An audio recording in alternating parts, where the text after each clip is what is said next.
नमस्कार, मैं हूं रंजीत कुमार और आप देख रहे हैं स्पॉट। इस्लामोफोबिया ये वो शब्द है जिसका पिछले कुछ दिनों में बार बार इस्तेमाल हुआ है। लाखों ट्वीट्स किए गए इसको लेकर और हिंदुस्तान से लेकर मिडिल ईस्ट तक इस पर काफी चर्चा हो रही है। पिछले कुछ दिनों में या यूं कहे कि हाल के दिनों में मुसलमानों के खिलाफ हुई हिंसा और कोरोना वायरस के संक्रमण को बढ़ाने को लेकर उनके खिलाफ की गई टिप्पणियां या जो बयान या तस्वीरें, उसको बार बार शेयर करके ये साबित करने की कोशिश की जा रही है कि हिंदुस्तान में इस्लामोफोबिया बढ़ रहा है या भारत इस्लामोफोबिया का शिकार होता जा रहा है। हालांकि ये एक पहलू है, बहुत सारे लोग ऐसा मानते हैं कि इस्लामोफोबिया एक ऐसा नैरेटिव है जिसका इस्तेमाल इस देश की सरकार को घेरने के लिए, उसे कटघरे में खड़ा करने के लिए किया जा रहा है। इसलिए इससे जुड़े हुए सवालों पर चर्चा बहुत जरूरी है कि क्या वाकई इस देश में मुसलमानों के खिलाफ हेट क्राइम बहुत बढ़ गया है या हम इस्लामोफोबिक होते जा रहे हैं, या इस शब्द का इस्तेमाल इस देश की सरकार को घेरने या यूं कहें कि जो इस्लामिस्ट ताकतें हैं उनकी अपनी कारगुजारियों पे पर्दा डालने, या जो इस्लामिक देश हैं, इस्लामिक जमातें हैं, वो अपने कट्टरपंथी और आतंकी सोच को छिपाने के लिए इस शब्द को एक प्रोपेगेंडा की तरह, एक टूल की तरह इस्तेमाल कर रही है। हकीकत क्या है ये समझने की जरूरत है और इस पर चर्चा करने के लिए आज जो लोग हमारे साथ मेहमान हैं उनसे एक बार आपका परिचय करा दें। हमारे साथ उत्कर्ष सिन्हा हैं, जुबली मीडिया के एडिटर इन चीफ और हमारे पूर्व सहयोगी। अमित पुरी हैं हमारे साथ, जो कि बीजेपी से जुड़े रहे हैं और स्टैटिस्टिक्स और बहुत सारे दूसरे विषयों में काफी गहरी रुचि रखते हैं। और हमारे साथ पटना से जुड़ रहे हैं अनीश अंकुर, जो कि जाने माने रंगकर्मी हैं, वरिष्ठ पत्रकार हैं और सोशल एक्टिविस्ट के रूप में भी इनकी बहुत मुकम्मल पहचान है। तो आप सब लोगों का बहुत बहुत स्वागत है। सबसे पहले मैं उत्कर्ष आपके पास आऊंगा। जो आपने देखा होगा कि जरा इसकी पृष्ठभूमि को समझिए कि हाल के दिनों में जब कोरोना के संक्रमण को लेकर तबलीगी जमात की कारगुजारियों को लेकर सवाल किए जाने लगे, अभी आज तक भी ये घटनाएं सामने आ ही रही है किसी न किसी रूप में कि केरल में सैकड़ों जमाती अभी भी मोबाइल फोन स्विच करके कहाँ बैठे हुए हैं इसका पता नहीं है। इलाहाबाद में इतनी चर्चा के बावजूद और इतना खौफ है देश भर में इस बीमारी को लेकर, महामारी को लेकर, उसके बावजूद इलाहाबाद का एक प्रोफेसर, अगर वो कोई ऐसा जमाती भर होता या कोई मौलाना मौलवी होता तो शायद थोड़ी देर के लिए हम मान सकते थे, लेकिन एक पढ़ा लिखा आदमी, एक प्रोफेसर जमातियों को छुपाए बैठा था। अब जब इस तरह की बातें जब होने लगी तो अचानक से इस्लामोफोबिया ट्रेंड करने लगा और भारत से लेकर मिडिल ईस्ट तक कहा जाने लगा कि भारत भी जो है इस्लामोफोबिक हो गया है, वो मुसलमानों से नफरत और हिंसा को बढ़ावा देने वाले समाज के रूप में उसकी पहचान बढ़ती जा रही है। कैसे देखेंगे आपको ये इस्लामिक ताकतों द्वारा अपनी करतूतों को छिपाने का औजार भर है इस्लामोफोबिया, या वाकई हम इस मतलब एक हैट्रेड और एक घृणा वाले समाज के रूप में हम बढ़ते जा रहे हैं उस दिशा में? रंजीत जी, देखिए, ये बात अगर समझनी है तो ये आज भले ही तात्कालिक परिप्रेक्ष्य में इसको हम देख रहे हैं और कोरोना के संकट में और खासतौर से तबलीगी जमात के मामले को लेकर के, लेकिन इस्लामोफोबिया दुनिया की पॉलिटिक्स में कोई नया शब्द नहीं है। मैं इसको देखता हूँ लगभग समझिए मिड 90s से ये एक ट्रेंड बना हुआ है और पहले ये वेस्टर्न वर्ल्ड में गया और पिछले 5-6 सालों से अगर कहिए तो भारत में ये कुछ ज्यादा तेज हुआ है। आपको याद होगा इराक में 2 लड़ाइयां हुई। मैं थोड़ा बात को डिटेल इसलिए कर रहा हूं, एक संदर्भ इसलिए ले रहा हूं कि शायद इस पूरी बहस को हम लोग एक मुकाम तक ले जा पाएंगे। उस वक्त जब 9/11 हुआ अमेरिका में, उसके बाद से अचानक दुनिया में इस्लामिक टेररिज्म को एक नया चर्चा उसके ऊपर शुरू हुई और धीरे धीरे कहीं ना कहीं ये मानस एक जो नैरेटिव है ये सेट होता गया। अब भारत के भीतर बात करें, भारत के भीतर पिछले 6-7 सालों से, 7 सालों या कह लीजिए 10 सालों से एक नए किस्म का माहौल आया था। भारत में पहले भी कम्युनल पॉलिटिक्स रही, कुछ लोग करते रहे, बावजूद उसके इस तरह से कोई चर्चा नहीं है। लेकिन दूसरी तरफ देखिए तो आम जनता के भीतर जिस तरह से सोशल मीडिया को अगर हम देखें, जो मिडिल क्लास सोशल मीडिया में जिसको कहूंगा कि फेसबुक को देखिए या व्हाट्सएप को देखिए, ट्विटर तो थोड़ा एलीट हो जाता है, वहां पर ये दूसरे तरीके से आता है। और वहां पर यहाँ तक बात आने लगी है कि साहब जो सब्जी के ठेले लेके आ रहे हैं लोग और जो इस तरह के दुकानदार हैं, हम उनसे सामान नहीं खरीदेंगे जब तक उनका परिचय नहीं पूछ लेंगे, नाम नहीं पूछ लेंगे। तो आप देखिए कि डीप रूट कहाँ तक हो रहा है। अब इसके पीछे की वजह समझने की बात है। वजह समझने की ये बात है, और मजे की बात क्या है कि जिस सऊदी अरब की प्रिंसेस ने इसको फिलहाल जेर बहस लाया है, वो सऊदी अरब हमेशा से आलोचना इसकी होती रही कि जो कट्टरपंथी इस्लाम है, बहावियों का खास तौर से जो पूरा एक जमात है, उसको पुश करने में सऊदी अरब का बड़ा रोल है। तो प्रिंसेस जब लाती है तो मैं इसके भीतर कंसर्न कम पॉलिटिक्स ज्यादा देखता, लेकिन अगर हम अपने समाज को देखने लगते हैं अगल बगल, तो हमारे लिए पॉलिटिक्स कम, पॉलिटिक्स के आउटकम के तौर पर ये कंसर्न ज्यादा बड़ा हो जाता है कि हमारा समाज जो है वो अब इससे इफेक्टेड होने मतलब आप जो ये कह रहे हैं इसका मतलब ये कि इस देश में ये अगर आरोप लग रहे हैं या ये चर्चा हो रही है कि हम मुसलमानों या इस्लाम को लेकर ज्यादा असहिष्णु हो रहे हैं, तो ये आपको लगता है कि ये मतलब ये गैर वाजिब बात नहीं है और ये बिना सिर पैर की बात नहीं है, इसके पीछे मैं ये नहीं कह रहा हूं, मैं ये कह रहा हूं कि ये जो बढ़ी है ये पॉलिटिकल ड्राइविंग है, इसके पीछे पॉलिटिकली ड्रिवन एक फेनोमिना क्रिएट किया गया है जो लार्जर देन रियलिटी है। अच्छा, मैं ये कहना तो मतलब ये है कि आप ये करें अगर लार्जर देन रियलिटी है, इसका मतलब ये है कि जितना कहा जा रहा है असल में उतनी बड़ी बात नहीं है और उसका स्केल उतना बड़ा नहीं है, उसे कहीं ज्यादा आउट ऑफ प्रोपोर्शन हम इस बात को दिखाने बताने की कोशिश कर रहे हैं। कुछ लोग उसको अपने पॉलिटिकल फायदे के लिए भी उसका इस्तेमाल कर रहे होंगे। जाहिर सी बात है कि कोई चीज अगर प्रोपोर्शन अगर उसको आप प्रोजेक्ट करते हैं तो उसके पीछे किसी न किसी का एक निहित स्वार्थ होता है, उसके पीछे एक मकसद होता है कि इसको किसी तरीके से बुना लेना है ना। ठीक है, अनीस अंकुर के पास चलूंगा मैं। अनीश जी, आप कैसे देखेंगे कि हम अगर आप देखें कि इस्लामोफोबिया की हम जब बात करते हैं, जैसा कि अभी उत्कर्ष कह रहे थे कि पिछले 5-7 सालों में हमने, ये भी सच है कि इस्लाम को लेकर जिस तरह के सवाल इस देश में कभी नहीं उठाए जाते रहे हैं, उस तरह के सवाल अब उठने लगे हैं। जैसे हमने 3 तलाक, पॉलीगैमी, हलाला और बहुत सारी महिला अधिकारों की बात।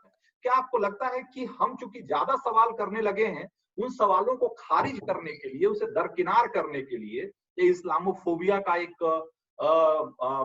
का प्रोपेगेंडा या एक टूल खड़ा किया गया है? बिल्कुल, आपने बहुत सही कहा। जैसे उत्कर्ष जी ने जो अपनी बातचीत की शुरुआत की थी, तो उसमें उसके खास करके मध्य पूर्व में और अमेरिका में जो उसकी पृष्ठभूमि को सामने रखा था, उसकी कैसे सऊदी अरब, अमेरिका और भारत की ये जो तिकड़ी है। आपको याद होगा कि लगभग 90 के दशक की शुरुआत में हंटिंगटन की किताब थी सभ्यताओं के संघर्ष को लेकर। उसने ये एक सिद्धांत की रखी थी कि एक इस्लाम के खिलाफ एक ग्रैंड कोएलिशन बनाना होगा, हिंदू, ईसाई और यहूदी, इन दोनों का। अभी जब भारत में जो आपने सवाल कहा, क्या हम ज्यादा सवाल उठाने लगे हैं इसलिए उन सवालों को दरकिनार करने के लिए इस्लामोफोबिया लाने की कोशिश की है? मेरे ख्याल से आपने बिल्कुल सही कहा है। पिछले 6-7 वर्षों में, खास करके जब से नरेंद्र मोदी की सरकार आई है, ये काम बड़े व्यवस्थित तरीके से और इसको सत्ता के संरक्षण और संपोषण में किया गया, और अपनी विफलता को छुपाने के लिए ये एक मुसलमानों को डेमोनाइज करके, उनका दानवीकरण करके, उनको हिंदुस्तान की तमाम समस्याओं का जड़ बता के आप उनसे मजदूरी का सवाल पूछेंगे तो मजदूरी क्यों कम है? लेकिन अनीश जी, क्या ये भी सच नहीं है क्या कि हमने तबलीगी जमात के लोगों की जिस गैर जिम्मेदारी को देखा है, वो भी एक हकीकत नहीं है क्या? हमने ये देखा है कि किस तरीके से मैं मान सकता हूँ थोड़ी देर के लिए कि जब जलसा हो रहा था या जब वहां मरकज में भीड़ जमा थी, उस समय उनको नहीं मालूम था कि कोरोना कितनी बड़ी चीज है और कितना बड़ा खतरा है। लेकिन आज की तारीख में जब ये सारी दुनिया जान चुकी है, लाखों लोग इससे मारे जा चुके हैं पूरी दुनिया में, बावजूद इसके अगर वही जमाती आज भी गैर जिम्मेदारी से काम कर रहे हैं और उसको लेकर अगर सवाल उठ रहे हैं, तो उन सवालों को गैर वाजिब कैसे कहा जा सकता है?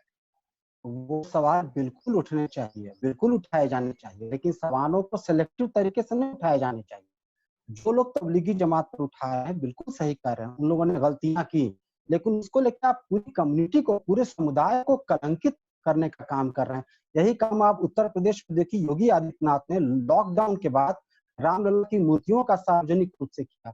आप मध्य प्रदेश में देख रहे हैं कि वहां की स्वास्थ्य सचिव, उसका बेटा आता है, पूरी कैबिनेट, ये पूरा उसका प्रशासन इन्फेक्टेड होता है। आप मध्य प्रदेश में भाजपा के मंत्रियों को सार्वजनिक अभिनंदन करते देख रहे हैं, समारोह कर, इन सवाल नहीं उठती है। नरेंद्र मोदी की सरकार, केंद्र सरकार, उसके जो तमाम जो चैनल्स हैं और इनके आईटी सेल मिलके एक कैसे भी इन तमाम समस्याओं की जड़ को मुसलमानों को बना के मूल समस्या से ध्यान हटाना चाहिए। अच्छा, ये सबसे बड़ा संकट है। आप ये कह रहे हैं, ये आप कह रहे हैं कि जो बीजेपी की सरकार है अपनी नाकामियों को छिपाने के लिए मुसलमानों को एक स्केपगोट, एक बलि का बकरा बनाने की कोशिश कर रही है। अमित जी, क्या आपको लगता है कि ये सिर्फ जो मुसलमानों का जो कट्टरपंथी जमात है या जो इस्लामिस्ट फोर्सेज है पूरी दुनिया की, वो बीजेपी को कॉर्नर करने के लिए, इस सरकार को कॉर्नर करने के लिए इस्लामोफोबिया का प्रोपेगेंडा कर रही है? लेकिन मैं शुरुआत में एक बात कह दूं कि मेरा मानना है कि हिंदी और उर्दू का मिला जुला शब्द है नजरिया, और मेरे अपने एतबार से, मेरे अपने हवाले से मेरा मानना रहा है हर नजर का आदर होना चाहिए। मैं यहां से ओपन अप करता हूं। ठीक बात। अब सवाल यह है कि हम किसी चीज को कैसे पकड़ते हैं। मेरे पूर्ववर्ती वक्ता ने एक बात कही, पकड़।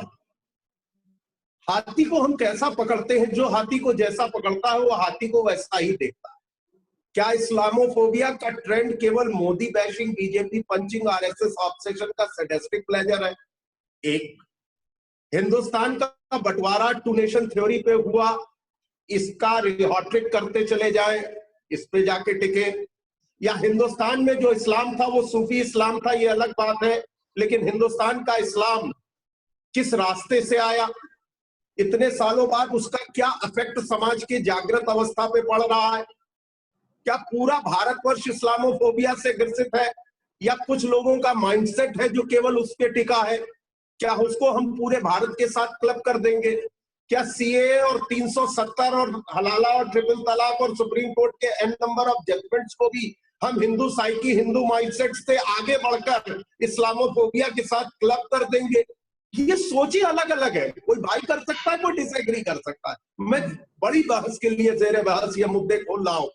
आपने ठीक कहा कि दीनी तालीम वाले लोग अगर कोरोना फैलाएं तो वो भी अक्षम्य है, लेकिन दुनियावी तालीम वाले यूनिवर्सिटी और मेडिकल कॉलेज के प्रोफेसर और डिग्री कॉलेज के टीचर्स वो कोरोना के कैरियर्स बन जाए, हार्बर करने लगे, पैकेज करने लगे, शेल्टर करने लगे, और उस पे अगर कोई क्वार्टर में बात उठे तो वो भी इस्लामोफोबिया के साथ कनेक्ट कर दी जाए। ठीक है, एक नजरिया है भाई, मैं भाई करूं या ना करूं, लेकिन एक नजरिया तो है। सरकारें हिंदुस्तान में आएंगी जाएंगी, पार्लियामेंट कॉन्स्टिट्यूट होगी, डिसॉल्व होगी, लेकिन समाज सनातन काल से चला है और अनंत काल तक, टाइम इमॉर्टल तक रहेगा। समाज माने हिंदुस्तान का ही समाज नहीं, पूरी दुनिया का समाज। इस ब्रह्मांड के अंदर चराचर के रूप में जीवित सभी जीव, सभी की अपनी अपनी सोच है। क्या वाहबिज्म के ऊपर कोई भी बात करना, प्रो बात करना, ये बड़ा सभ्य समाज का लक्षण है।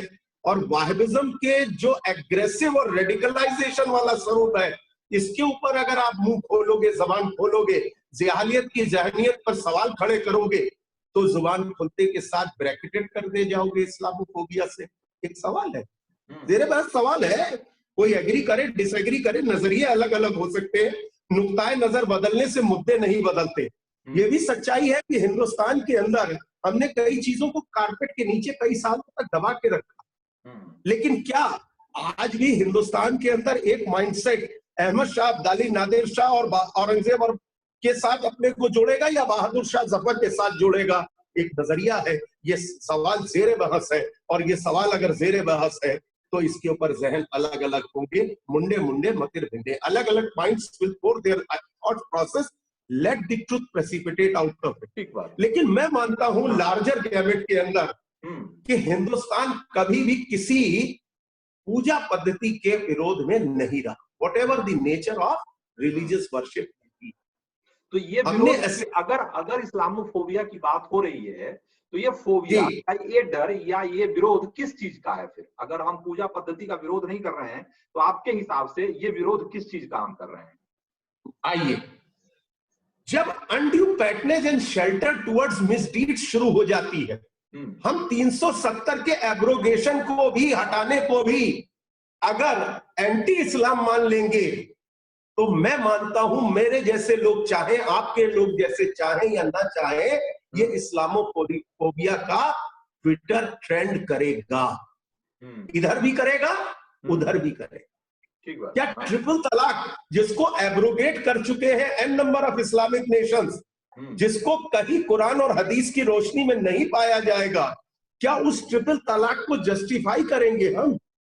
तलाके बिद्दत को अगर हम कोर नैरेटिव बना लेंगे इस्लाम का, तो तलाके बिद्दत अगर कोर नैरेटिव इस्लाम का हो जाएगी तो फिर माफ कीजिएगा, हम चाहे न चाहे इस्लामोफोबिया का ट्रेंड ट्विटर पर ट्रेंड करेगा। ठीक बात है। तो आपके हिसाब से तलाके बिद्दत इस्लाम का कोई स्वरूप है? मैं नहीं मानता।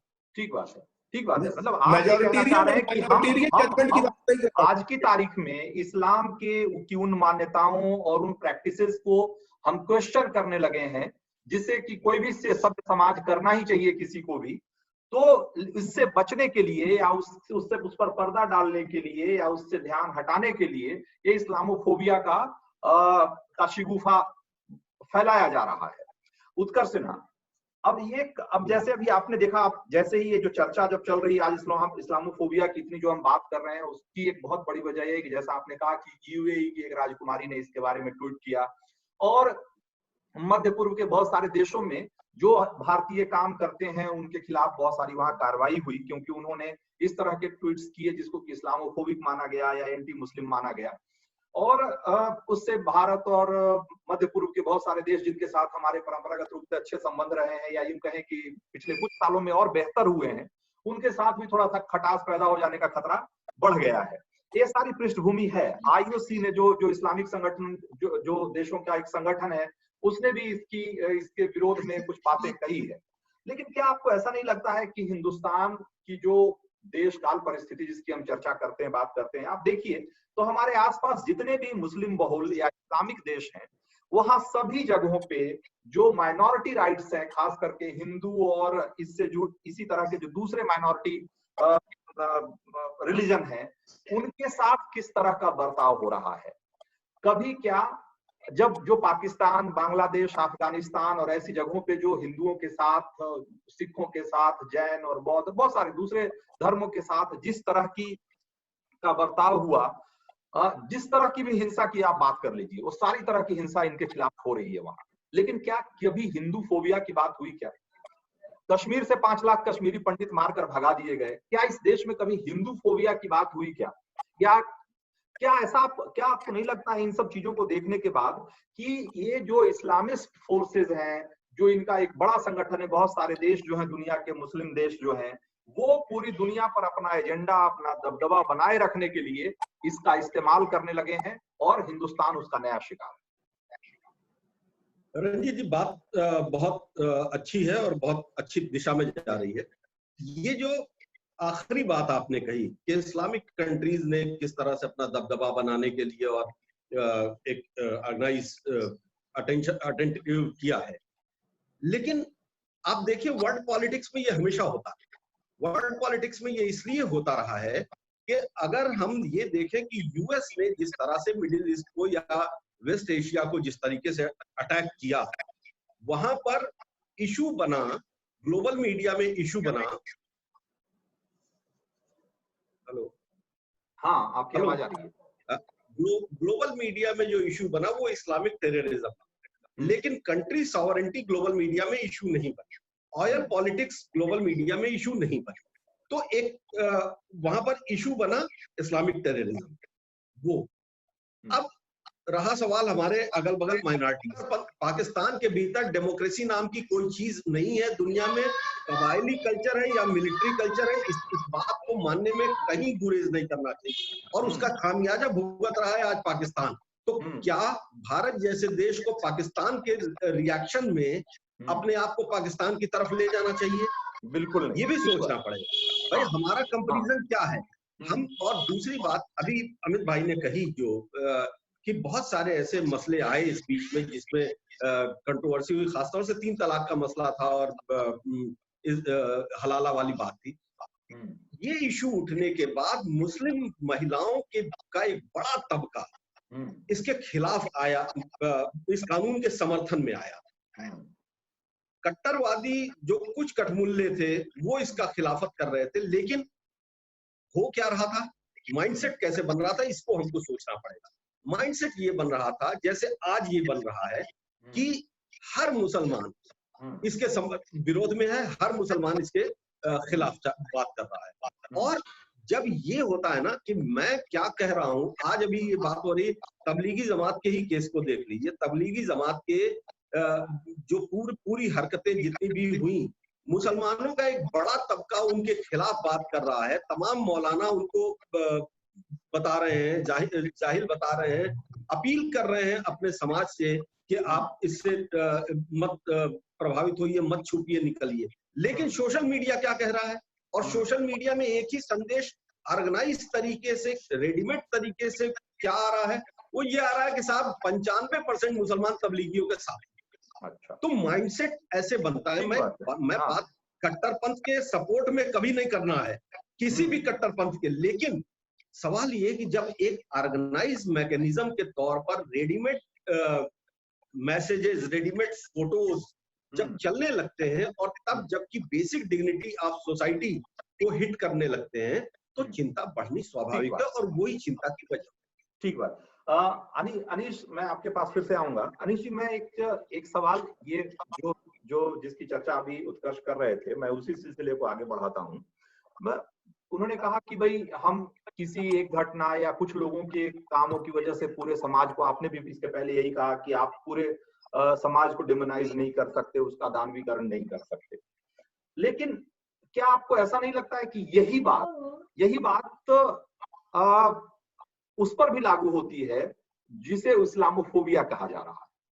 हिंदुस्तान का ज्यादातर जो हिंदू समाज है वो टॉलरेंट है, सहिष्णु है, वो इस तरह की किसी भी एक्सट्रीमिस्ट अप्रोच, एक्सट्रीमिस्ट एक्टिविटी का समर्थन नहीं करता। और कुछ लोग हैं जो कि हाल के दिनों में जिन्होंने आउट ऑफ वे जाकर के इस तरह की कुछ घटनाएं की है, जिसको आप इस्लामोफोबिया के कैटेगरी में रख सकते हैं, उसकी वजह से पूरे देश को और पूरे हिंदू समाज को इस्लामोफोबिक कह दें। क्या ये लगता है आपको कि ये सही अप्रोच है? आपने बहुत सही इस बात को रखा कि जैसे हम मुसलमानों के जो तालिबानी तत्व हैं, या जिसको कि अमित जी कह रहे थे वहाबी तत्व, उनकी हम लोग मुखालफत करते हैं। चूंकि ऐसे ही भारत में, हिंदुस्तान में आरएसएस है, अगर वहाँ आईएसआईएस है तो यहाँ आरएसएस अगर जो नापाक हरकतें करता है, तो इससे आपने बिल्कुल सही कहा कि पूरा हिंदू समाज उससे उस पर दोष नहीं जाता। दिक्कत तब आती है कि जब एक धर्म के भीतर जो एक छोटा सा सांप्रदायिक तबका, फैनेटिक तबका, उसको राज सत्ता का संरक्षण मिलने लगे। आप अभी देखिए पालघर की जो घटना हुई, जर्मन रेडियो को भाजपा के प्रवक्ता नलिन कोहली ने क्या कहा, ये मुसलमानों का काम। आप उसके पहले संबित महापात्रा ने कहा क्या कि ये सेकुलर और लिबरल्स का काम। अभी वहां गिरफ्तारी हुई 100 लोगों की, ऐसी कोई बात नहीं। आप ये, मैं कहने की सत्ता इन तत्वों को संरक्षित कर रही है। एक चीज बहुत अच्छा उत्कर्ष जी ने उठाया था, हम उस चीज को थोड़ा बहुत, जैसे उनका कि मिडिल ईस्ट में, मध्य पूर्व में एक तेल का जो राजनीतिक अर्थशास्त्र है, थोड़ा हमको और समझना। जैसे हम अमित जी को भी से आग्रह करेंगे, आप जिनको मिडिल ईस्ट कहते हैं, मुसलमानों में बहुत बड़े देश हैं। आप जो जैसे तुर्कमेनिस्तान, किर्गिस्तान, लगभग 30-32 देश हैं। कभी आपने सुना है वहां की कोई वहाबी इस्लाम करता है, जो लोग पुराने सोवियत संघ के साथ? और मिडिल ईस्ट में जो भी सेकुलर देश थे, उन सबको सिस्टमेटिक तरीके से अमेरिका ने सऊदी अरब के साथ मिलकर, जैसे अफगानिस्तान एक कम्युनिस्ट देश था, इराक एक सेकुलर कंट्री था, कर्नल गद्दाफी का लीबिया एक सेकुलर देश था, फिलिस्तीन एक सेकुलर देश है, इस सबको तबाह किया गया। और अंतिम सेकुलर देश बचा है सीरिया, जिसको कि अमेरिका तबाह करना चाहता है। और उत्कर्ष जी ने सही कहा कि इसके पीछे एक राजनीतिक अर्थशास्त्र है तेल का, और इसलिए मुसलमानों का एक खास वर्जन, एक खास व्याख्या, एक खास नजरिया उसको पेश किया गया। और यही नजरिया, उसी का प्रतिरूप आपको हिंदू धर्म में आरएसएस के रूप में नजर आता है। इसलिए बिल्कुल आपने सही कहा कि जैसे आरएसएस हिंदू समाज के लिए और भाजपा खतरनाक है, वैसे ही इस्लाम के भीतर ये तबलीगी जमात या जो फैनेटिक तत्व है, ये दोनों खतरनाक है। इन दोनों को पोषण कौन करता है? लेकिन मैं यहाँ पे एक बात कहना चाहता हूँ कि ये जो यहाँ का जो सो कॉल्ड, जिसको आप कह सकते हैं कि जो लिबरल जमात है, या जो सो कॉल्ड जो सेकुलर लोग अपने को कहते रहे हैं, उन्होंने ये इन सवालों को उठाने का जिम्मा सिर्फ आरएसएस के कंधों पे ही क्यों छोड़ दिया?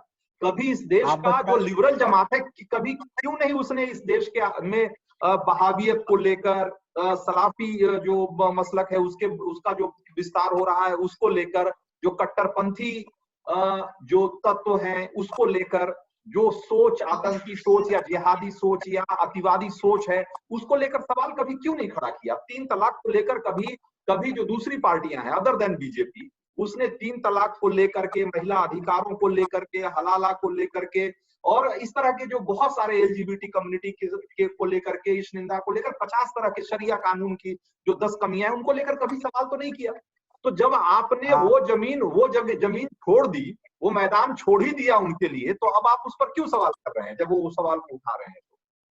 रंजीत जी, यही बात भाजपा ये बात कहने की कोशिश करती है कि इन लोगों ने, सेकुलर और लिबरल लोगों ने नहीं कहा। लेकिन मुझे ये बताइए कि कोई भी जो भारत के धर्मनिरपेक्षता, लोकतंत्र पर जब भी मुसलमानों के दक्षिणपंथी तत्वों द्वारा हमला किया गया है, मैं उनसे कहता हूं कि उदाहरण के स्वरूप प्रस्तुत करें कि कब नहीं किया गया। आप याद कीजिए शाहबानो का केस। आपने कहा आप शाहबानो केस में किन लोगों ने, जितनी सेकुलर पार्टियां थी, जितनी कम्युनिस्ट पार्टियां थी, बंगाल, केरल से लेकर सबने उसका विरोध किया। हमारे बिहार में जितनी सेकुलर पार्टी हैं, एक कांग्रेस पार्टी ने गलती की, सिर्फ वही तो नहीं है। दूसरी बात, आप ये बात, दिक्कत तब क्यों होती है भाजपा से या आरएसएस से? वो मुसलमानों के जिन दक्षिणपंथी तत्व या कहें कि वहाबी तत्वों पर हमला करना चाहती है, वो अपने धर्म के उन तत्वों का पोषण क्यों करती है? क्यों भारत सरकार मॉब लिंचिंग के खिलाफ कानून बनाने से क्यों कतरा रही है? 3 राज्यों ने, भारत के राजस्थान, मणिपुर और पश्चिम बंगाल ने इसके खिलाफ कानून बनाया सुप्रीम कोर्ट के गाइडलाइंस के अनुसार। उसको राष्ट्रपति की मंजूरी मिली है, क्यों नहीं केंद्र सरकार उसको मंजूरी दे रही है? आपको जान के हैरत होगी, यही भारतीय जनता पार्टी राजस्थान की असेंबली में मॉब लिंचिंग के कानून के खिलाफ हंगामा खड़ा करती है। अभी मैं अमित पुरी जी से बहुत विनम्रता से, उनकी भाषा बहुत अच्छी है और भाजपा के कम प्रवक्ताओं में मैं इतनी अच्छी उर्दू में देखता हूँ बोलते हुए। मैं उनसे आग्रह करूंगा कि आपने बहुत अच्छा कहा कि भाई जो मध्य पूर्व है, जो इस्लाम भारत में आया, वो अहमद शाह अब्दाली की बात कर रहे थे। आप देखिए कि दारा शिको और अकबर, पूरा जो मुगल काल था, वो भारत के इतिहास के एक सबसे अच्छे कालों में माना जाता है इन टर्म्स ऑफ भारत की अर्थव्यवस्था की प्रगति, सामाजिक समरसता। आप क्या करते हैं, जितने भारत की सेकुलर पॉइंट्स है, सेकुलर रणनीतिक बिंदु हैं, सबको कलंकित करने का काम करते हैं। ये लोग करते हैं कि राणा प्रताप ने अकबर पर जीत हासिल की, आप टीपू सुल्तान को कलंकित करते हैं। जितने हमारे नायक थे, महात्मा गांधी के हत्यारों का खुलेआम महिमा मंडन होता है, और उसके बाद ये लोग कहते हैं आपको तो नैतिक अधिकार ही नहीं है इस्लाम की कमजोरियों पर और गड़बड़ियों पर बात करने की, जब आप अपनी तमाम तरह की जुगुप्स और प्रतिक्रियावादी तत्वों पर आप चुप्पी साधे रहते हैं और पूरी केंद्र सरकार उसको बढ़ावा देती है। लेकिन एक मैं उनसे आग्रह कर दूंगा कि अब वो खेल खत्म हो गया। आपने बहुत अच्छा कहा भी रंजीत जी, हिंदुओं का जो बहुसंख्यक आबादी है अभी इस चीज को अब समझने लगी है कि इसके पीछे दरअसल इस्लामोफोबिया के पीछे अपनी, आप देखिए इसके पीछे कौन हिंदू धर्म को, मैं एक उनको मुस्लिम लीग और हिंदू महासभा या आरएसएस, दोनों हिंदुस्तान में 2 ऐसी ताकतें हैं जिसने दोनों धर्मों के भीतर एक सांप्रदायिकता को आगे बढ़ाने, इसके पीछे कौन था? बड़े बड़े जमींदार, बड़े बड़े पूंजीपति। आज कौन है इसके पीछे? तो अपनी लगातार सरकार जो पूंजी परस्त जो नीतियां, अंबानी अडानी की नीतियों की तरफ अंबानी अडानी के पापों की तरफ, विजय माल्या और ललित मोदी के पापों की तरफ ध्यान न जाए, इसलिए एक नकली दुश्मन खड़ा करने की ठीक है। और इससे भारत में नहीं, सब जगह ऐसा हुआ है। ठीक है, अमित काम करने का कोशिश कर रहे हैं। अमित पुरी, मैं आप जो अनीश अंकुर ने किया वो सवाल तो है ही आपसे। ये सवाल मैं उसको थोड़ा और संक्षेप में उसको समराइज कर दूं। सवाल ये कि क्या हम इस्लामिक कट्टरपंथ का जवाब क्या हिंदू कट्टरपंथ से देना चाहते हैं? क्या हम उसी जो हम बहावियत सलाफियत जिसकी हम आलोचना करते हैं, हम क्या उसका जवाब एक कट्टरपंथी हिंदुत्व से देना चाहते हैं? ये उसका सही जवाब होगा क्या, या इसके लिए कोई और रणनीति की जरूरत है जिस पर बीजेपी या आरएसएस को सोचना चाहिए? नहीं, मैं बहुत पॉइंटर के साथ जवाब देता हूं। वहाबिज्म का और उस कट्टरपंथ का जवाब हिंदू कट्टरपंथ कतई नहीं है, और मैं मूल रूप से मानता हूं, भले ही किसी को अच्छा लगे न लगे, ये उसकी अपनी बात है, हिंदू कभी कट्टरपंथी सोच से ही नहीं। लेकिन राणा और शिवा के चरित्र की चर्चा करते करते हम बहादुर शाह जफर के चरित्र की चर्चा करेंगे तो हम सेकुलर नहीं है।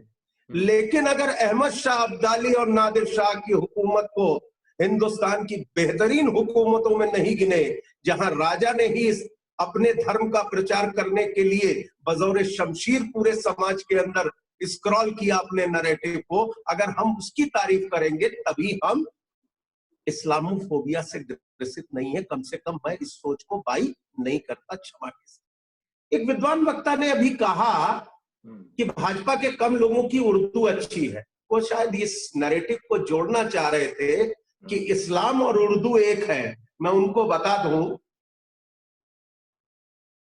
जबान लश्करी जबान थी, फौज को कमांड देने के काम में आती थी। जब जबान को हम मजहब के साथ जोड़ देते हैं तो हम इस्लामोफोबिया के सबसे बड़े ट्रेंडर बन जाते हैं। क्षमा के साथ कहना चाहता हूं, जबान किसी मजहब के साथ जुड़ी हुई नहीं है, और कम से कम उर्दू जो लश्करी जबान है, जो जबान इस देश के अंदर चली और फारसी के साथ मिलकर के चली, वो जबान कम से कम हिंदू मुसलमान नहीं है। अच्छा, अमित जी का ऑडियो फ्रीज हो गया है। अमित जी से जैसे ही ऑडियो ठीक हो जाएगा फिर से हम लोग कनेक्ट करेंगे उनसे। उत्कर्ष, यही, हाँ उत्कर्ष, ये सवाल अमित जी का सवाल उनके पास रहने देते हैं। उस सवाल का जब भी वो जुड़ेंगे तो उनसे हम उसका जवाब ले लेंगे। मैं इसको एक और संदर्भ में रखना चाहता हूँ, इस इस्लामोफोबिया को एक और संदर्भ में, अलग अलग संदर्भों में एक ही सवाल को रख के देखने से हो सकता है कि एक अलग अलग दृष्टि विकसित हो चीजों को समझने देखने की। क्या इसको एक स्वाभाविक परिणति के तौर पे देखा जाए? हाल के दिनों में दुनिया भर में जिस तरह की घटनाएं हो रही है, उसको लेकर इस देश के जनमानस का डर जाना या ऐसे तत्वों का प्रबल हो जाना, ऐसे लोगों की आवाज का ज्यादा जोर पकड़ने लगना जो कि इस्लाम को लेकर या मुसलमानों को लेकर नफरत फैला रहे हैं या डरते हैं, तो क्या वो आप उसको गैर वाजिब समझेंगे? जबकि आप देख रहे हैं कि आपके आसपास के सारे देशों में जो मुस्लिम इस्लामिक ताकतें हैं वो किस तरीके से बर्ताव कर रही है। दुनिया के बहुत सारे देशों में जो इस्लामिक कट्टरपंथ है, इस्लामिक आतंकवाद है, उसने किस तरह की विभीषिका पैदा की है, किस किस तरह की तस्वीरें हमने पिछले 10-15 सालों में देखी इस्लामिक आतंकवाद की। क्या उसको देखकर आपको ऐसा नहीं लगता है कि हम बांग्लादेश की जब बात अभी हाल के दिनों में जब सीए की बात हो रही थी और ये हुआ कि भाई जो बांग्लादेश से आने वाले लोग हैं, हिंदू हैं, अदर देन जो मुस्लिम हैं, उनको क्यों नागरिकता में प्राथमिकता मिलनी चाहिए, और जब वहां से आ रहे तथ्यों को भी आप देखते हैं कि कैसे कभी 24% जहां जिस देश में हिंदुओं की आबादी थी अब घट के 7% हो गई, और वहां के सेंसस कमिश्नर कहता है कि अगर इसी रफ्तार से घटते रहे तो थोड़े दिन में हिंदू यहाँ नहीं मिलेंगे बांग्लादेश में। तो ये सब भी एक फैक्ट है। क्या आपको नहीं लगता है कि ये जो डर है या ये जो मन स्थिति पैदा हुई है या जो ये परिस्थिति पैदा हुई है, उसके पीछे एक बहुत बड़ी वजह ये भी है कि इस्लामिक आतंकवाद और इस्लामिक कट्टरपंथ ने दुनिया भर में जो लिबरल या जो सहिष्णु लोग हैं उनको भी एक खास तरीके से सोचने के लिए मजबूर कर दिया है, जैसा कि वो पहले नहीं सोचते थे। देखिए, ये बहुत बढ़िया बात है इसको समझ लीजिए थोड़ा सा। फिर वही जो हम लोग कहते हैं कि इस्लामिक कंट्रीज से टेररिज्म कैसे प्रोटेक्ट होता है। मैं कई बार ऐसा मजाक में कहता हूँ, लेकिन उसके पीछे मैं मानता भी हूँ उस बात को। मैं कहता हूँ कि ऊपर वाले का बहुत शुक्र है कि तेल जो था, तेल के कुएं भारत में नहीं। अगर तेल के कुएं भारत में होते और अमेरिका की प्रैक्टिस वही होती, हुकूमत वही होती, तो शायद इस वक्त दुनिया में हिंदू आतंकवाद सबसे बड़ा मसला होता। दुनिया में इस्लामिक आतंकवाद उन्हीं देशों में आया जहां ऑयल फील्ड सबसे ज्यादा थे। जहां ऑयल फील्ड कम थे वहां पर ये बवाल नहीं दिखाई दिया हमको। दूसरा, ईरान के ऊपर जो अटैक करना शुरू हुआ, तो आप एक बात समझिए कि इसके पीछे की पॉलिटिक्स क्या है। देखिए, यूएस और सऊदी अरब हमेशा से एक अलाई रहे हैं, इसलिए सऊदी अरब को कभी इस्लामिक टेररिज्म, जबकि ये माना जाता है, तथ्य ये बताते हैं कि वो फंड करता है बहुत सारा, लेकिन सऊदी अरब खुद को बड़ा नीट एंड क्लीन रखता है। लेकिन इराक जो सेकुलर कंट्री था, पैलेस्टाइन जिसके ऊपर इजरायलियों ने धीरे धीरे कब्जा करके और उसको सिकोड़ दिया, ये सारे इस्लामिक टेररिस्ट हो गए। अफगानिस्तान जहां एक रवायत थी बहुत लंबी, वहां वो इस्लामिक टेररिज्म का सेंटर हो गया। पाकिस्तान जो अमेरिका के पैसे पर पलने वाला मुल्क, जो आईएसआई जो पाकिस्तान की इंटेलिजेंस है, वो पूरी तरीके से या तो पहले अमेरिका थी, आज चाइना से गवर्न हो रही है। तो ये गेम जो होता है ना, वर्ल्ड पॉलिटिक्स का जो पपेटरी सिस्टम है, उस चीज को समझ लेना पड़ेगा। और तब आइए भारत, क्योंकि इन सारी चीजों ने एक बड़ा माइंडसेट, अगर टाइमलाइन को हिस्टोरिकली हम देखेंगे तो एक लंबा माइंडसेट बनता है सेंट्रल और वेस्ट एशिया में, पूरी दुनिया में, और उसके बाद वो फेनोमेना इंडिया के भीतर आता है, चर्चाएं होती हैं, और भारत में पहली बार दक्षिणपंथी सरकार इतनी मजबूती से आती है। तो आने के बाद उसको अपने बेसिक जो जिसको कहेंगे कि इक्विटी को मेंटेन रखना है। तो अब यहाँ पर आ गया कि जो जाहिलियत के सौदागर हैं, वो जाहिर सी बात है जमीन देते हैं, लेकिन नेक्सस यहाँ भी मैं देखता हूं। देखिए, मैं इस चीज को जरूर पॉइंट आउट करना चाहूंगा कि तबलीगी जमात के मसले को लेकर के जब पूरा बवाल मचा, तो 28 और 29 तारीख की पिछले महीने की रात को अगर वहां पर हमारे राष्ट्रीय सुरक्षा सलाहकार जाते हैं और मौलाना साहब से उनकी बात 2 घंटे होती है कमरे में, उसके बाद मौलाना साहब गायब कहाँ हो जाते हैं। देश का एनएसए अगर जा रहा है और अगर ये कल्पिट है तो इनको वहां से अरेस्ट करके, इनके खिलाफ एफआईआर भी है, तो अरेस्ट करके क्यों नहीं आए। और तब से लेके आज तक मौलाना साहब को हमारी इंटेलिजेंस एजेंसी ढूंढ नहीं पा रही। तो इंटेलिजेंस कह लीजिए, पुलिस कह लीजिए, इतने अक्षम हम नहीं हैं। हम मानते हैं, मैं मानने को तैयार नहीं हूं कि इंडिया का इंटेलिजेंस इतना गया गुजरा है या इंडिया का पुलिस सिस्टम इतना गया गुजरा है, लेकिन अगर बावजूद उसके कोई नहीं, और तब जबकि मुसलमानों के 95% खेमा आज मौलाना साहब के साथ नहीं था, पहले भी नहीं था और आज भी नहीं है, क्योंकि मौलाना के खिलाफ हमने स्टोरी की है कि 5 फतवे तो इस्लाम के भीतर अलग अलग जगहों से जारी हो चुके। तो बात यह है कि फिर यहाँ पर एक कॉन्स्पिरेसी आती है। वो कॉन्स्पिरेसी थ्योरी ये कहती है कि क्यों, आखिर कौन प्रोटेक्ट कर रहा है मौलाना साहब को? क्या भारत का मुसलमान मौलाना साहब को प्रोटेक्ट कर रहा है, या भारत की हुकूमत का एक बड़ा हिस्सा मौलाना साहब को प्रोटेक्ट करके रखना चाहता है, क्योंकि वो उसके लिए काम की चीज बन रहा है। अमित पूरी फिर से जुड़ गए हैं, तो एक बार अमित जी के पास दोबारा चलते हैं। वो सवाल जिसका जवाब अधूरा रह गया था, वो सवाल फिर से, कि अगर इस्लामिक कट्टरपंथ का जवाब हिंदू कट्टरपंथ नहीं है, तो इस्लामिक कट्टरपंथ का जवाब क्या है? क्योंकि कट्टरपंथ नहीं है, ये बात तो मानी नहीं जा सकती, तो उसका जवाब क्या है अमित पुरी?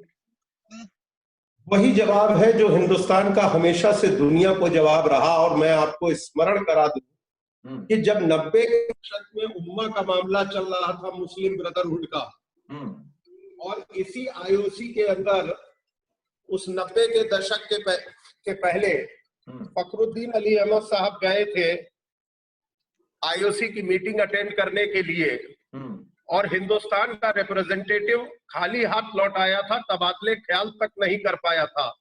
और आप स्मरण कीजिएगा, अभी साल भर पहले का, 1.5 साल पहले का वाकया, आईओसी में पाकिस्तान ने धमकी दी कि हम इंटरनेशनल फोरम को नहीं शेयर करेंगे। बात उम्मा के मामले से कहां निकल के पहुंची कि हिंदुस्तान की वजीर खाजरात फॉरेन मिनिस्टर को बुलाया गया और डायस के ऊपर बैठाला गया और उन्होंने गेस्ट ऑफ ऑनर बन के स्वर्गीय सुषमा स्वराज ने हिंदुस्तान की आवाज को, देखिए एक बात को डिस्टिंक्शन करना सीख लीजिए, और मैं ये सीख लीजिए मैंने कोई इंडिकेट नहीं कर रहा हूं, ये उन ट्रेंडर्स के लिए कह रहा हूं। हुकूमत हिंदुस्तान मतलब हिंदुस्तान की संवेद आवाज, उसे जब तक आप नागपुर की आवाज मानते रहेंगे, हिंदुस्तान की 130 करोड़ जनता के नरेटिव को, उसके डेमोक्रेटिक राइट्स को, उसकी अभिप्साओं को और उसके लोकतांत्रिक तरीके से चुनी हुई सरकार को आप नकारते रहेंगे, तो आप भारत और बीजेपी को एट पार लाने की कोशिश कर रहे हैं। माफ कीजिएगा, मैं बीजेपी का कार्यकर्ता हूं, उसके बावजूद कह रहा हूं, बड़े साहस के साथ कह रहा हूं, हिंदुस्तान की हुकूमत हिंदुस्तान की हुकूमत है, वो प्रिडोमिनेंटली उसमें रूलिंग कंबाइन में बीजेपी है। ये लोगों की विशेष थी, अभिप्साएं थी, वो एक अलग सवाल है, लेकिन आज की तारीख में वो भारत सरकार की आवाज है। आप जब ये डिस्टिंग्विश करना बंद कर देते हैं और आलोचना करते करते हम इतना सेल्फ आइसोलेशन में चले जाते हैं अपने सैडिस्टिक प्लेजर के लिए कि हम भारत सरकार को बीजेपी और मोदी सरकार मान लेते हैं। वो ठीक है, एक सिस्टम है, उस सिस्टम के अंदर 51-49 में फर्स्ट पास द पोस्ट के जो डेमोक्रेसी हमने ली, उस डेमोक्रेसी के अंदर बीजेपी आज 51 है, बाकी रेस्ट 51 से कम है। मैं 49 भी नहीं कह रहा हूं, कम है, इतना ही कह करके अपने को रिस्ट्रेन कर रहा हूं। तो हिंदुस्तान की आवाज को दुनिया ने सुना, आईओसी के फोरम पे सुना गया, और वो आवाज क्या थी? सर्वे भवन्तु सुखना की आवाज थी, सर्वे सन्तु निरामया की आवाज थी, सर्वे भद्राणि पश्यन्ति की आवाज थी। वो आवाज थी कि हम सबकी खैरियत की अमनो अमान करते हैं। वो आवाज थी कि सभी मानवों में सद्भावना का संचार हो, सभी प्राणियों का कल्याण हो, सभी प्राणियों का कल्याण हो। उसमें कहीं ये नहीं कहा गया मंदिर का घंटा बजाने वालों का कल्याण हो और चर्च की बेल बजाने वालों का कल्याण न हो, ये नैरेटिव कहीं नहीं था। और इसलिए मैं कहता हूं कि हिंदुस्तान आज भी तो क्या बीजेपी एक सत्ताधारी पार्टी होने के नाते क्या इस नैरेटिव को आगे बढ़ा रही है? बिल्कुल निश्चित। जब हम कहते हैं सबका साथ, सबका विकास के साथ सबका विश्वास, तो आप स्मरण कीजिए, मैं जहां ब्रेक हुआ था वहां एक बात कोट कर रहा था जानबूझ के। ये हिंदुस्तान का प्रधानमंत्री है जिसने काउ विजिलेंटिज्म के ऊपर खड़े होकर के कहा कि इस प्रकार का काउ विजिलेंटिज्म करना ये ह्यूमैनिटी के खिलाफ है। ये साहस था हिंदुस्तान के प्रधानमंत्री में। लेकिन क्या यही साहस ज़फर एहसान लखवी को उस लिस्ट में लाते समय पाकिस्तान के ऑर्डर में कहीं था? नहीं है। नहीं है। हम हर बात में हम अपनी पाकिस्तान के साथ मैं हर बात में पाकिस्तान नहीं ला रहा। आखिर कहीं एग्जाम्पल्स भी होते हैं। हम डे टू डे लाइफ के अंदर कोई चीजों, मैं कह रहा हूं, आपने पूछा बीजेपी का नैरेटिव क्या है, तो मैंने कहा बीजेपी का नैरेटिव यह है कि अगर काउ विजिलेंटिज्म के नाम पे हुलिगिज्म होगा, कहीं पर कुछ ऐसी घटनाएं होंगी जो स्ट्रे इवेंट्स ही होंगी, लेकिन अगर वो पूरे हिंदुस्तान को क्लब कर रही है, तो प्रधानमंत्री का साहस था, उसने देश के सामने खड़े होकर कहा नो मोर। ठीक है, नाउ एंड नो मोर। बस एक छोटा सा सवाल अनिश अंकुर आपसे, कि हम ये आरोप लगता रहा है कि जो लोग बीजेपी के खिलाफ हैं वो मुसलमानों के खिलाफ होने वाली छोटी घटनाओं को भी आउट ऑफ प्रोपोर्शन उसको ब्लो अप कर देते हैं, उसको ज्यादा हाइप कर देते हैं, बहुत ज्यादा प्रचार करते हैं और उसके जरिए एक माहौल बनाने की कोशिश करते हैं कि इस देश में मुसलमानों के खिलाफ हिंसा बढ़ गई है और ये बीजेपी की सरकार इसके पीछे है या बीजेपी और आरएसएस के लोग इसके पीछे हैं। एकदम संक्षेप में इसका जवाब दीजिएगा। क्या आपको लगता है कि प्रोपोर्शन में बात करते हैं? मैं ये सवाल अनीश जी से ले रहा हूँ। अनीश अंकुर, बिल्कुल आप सही कह रहे हैं। इसका जवाब दे रहा हूँ, हालांकि ऑडियो क्वालिटी बहुत पुअर है, लेकिन अमित पुरी, ये सवाल अनीश अंकुर से है ये सवाल। अच्छा, ठीक है। रंजीत जी, आप बिल्कुल सही कह रहे हैं कि उसको कोई आउट ऑफ प्रोपोर्शन नहीं बनाया जा रहा है। दिक्कत बल्कि जितना मुसलमानों के खिलाफ पूरे घेरेबंदी की गई है लगातार केंद्र सरकार सत्ता के संरक्षण में, उसके अनुसार उनकी तकलीफ और उनकी त्रासदी को बहुत कम उठाया गया है। आप देखिए कि कोई भी मुसलमानों के खिलाफ एक भी किसी आरोपी को किसी मामले में सजा हुई है? किसी भी एक कल्प्रिट पर आज तक कोई किया गया है? एक बिंदु की तरफ मैं, उत्कर्ष ने बहुत अच्छा कहा था आपको मिडिल ईस्ट की बात करते हुए कि वहाबिज्म जो दक्षिणपंथी ताकतें उपकरण का काम करती हैं राजनीतिक अर्थशास्त्र का, समाज का, वही हाल भारत में भी। ये जो सांप्रदायिकता है, जो हिंदू सांप्रदायिकता का है, ये एक उपकरण का काम करती है भारत में पूंजीपतियों की जो सत्ता है उसको आगे बढ़ाने का। आप देखिए कि जब से अंबानी का शेयर मीडिया में बढ़ा है, मुस्लिम फोबिया को लेके मुसलमानों को का दानवीकरण करने की भी कोशिश, इसके पीछे एक राजनीतिक अर्थशास्त्र है जिसकी तरफ उत्कर्ष जी ने इशारा किया। तालिबान को अमेरिका ने तेल के लिए खड़ा किया। उसी तरीके से भारत में ये हमारी केंद्र सरकार के द्वारा लगातार पूंजीपतियों का जैसे जैसे हिस्सा मीडिया में बढ़ रही है, वही इस नैरेटिव को खड़ा कर रही है ताकि सत्ता अक्षुण्ण रहे।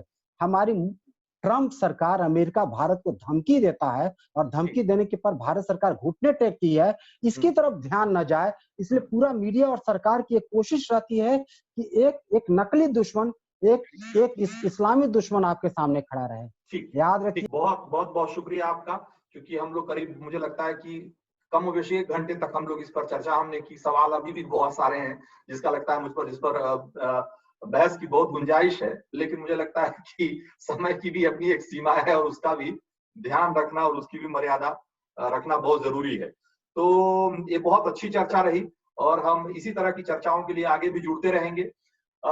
इसमें कोई दो मत नहीं है कि पिछले कुछ सालों में इस तरह की घटनाएं हुई है जिसको कि आप दुर्भाग्यपूर्ण घटना कहेंगे, लेकिन ये भी सच है कि कई बार ऐसा भी दिखता है कि हम एक तरह की घटनाओं को लेकर अलग तरीके से रिएक्ट करते हैं और दूसरे तरह की घटनाओं को लेकर अलग तरह से रिएक्ट करते हैं, और ये भी अपने आप में एक अलग तरह के डिबेट को पैदा करता है। और अगर किसी भी तरह का कट्टरपंथ है तो उसका विरोध होना चाहिए। वो इस्लामिक कट्टरपंथ हो, चाहे हिंदुओं के भीतर किसी तरह की कट्टरपंथी सोच हो या ऐसे कोई तत्व हो, तो उनका बिल्कुल विरोध होना चाहिए, इसमें कोई दो मत नहीं है। उत्कर्ष जी, अनीश अंकुर जी और अमित पुरी जी, आप सब लोगों का बहुत बहुत शुक्रिया इस चर्चा में। धन्यवाद, नमस्कार। हाँ, थैंक यू।